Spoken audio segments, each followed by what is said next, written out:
கறி குழம்பு வாசம் அது மன மனக்க வீசும் மல்லிப்பூவும் பேசும் தமிழ் பொண்ணு நல்ல ரோசம் கறி குழம்பு வாசம் அது மன மனக்க வீசும் மல்லிப்பூவும் பேசும் தமிழ் பொண்ணு நல்ல ரோசம்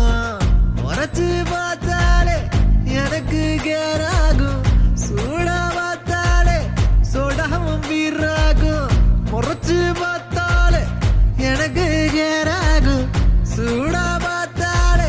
சோடாவும் வீராகும் அம்சமான லடுக்கி ஆளுக்குள்ள விழுந்த தடுக்கி மீன் குழம்பு இட்லி நான் உனக்கு ஏத்த சட்லி கறி குழம்பு வாசம் அது மன மனக்க வீசும் மல்லிப்பூ பேசும் தமிழ் பொண்ணு நல்ல ரோசம்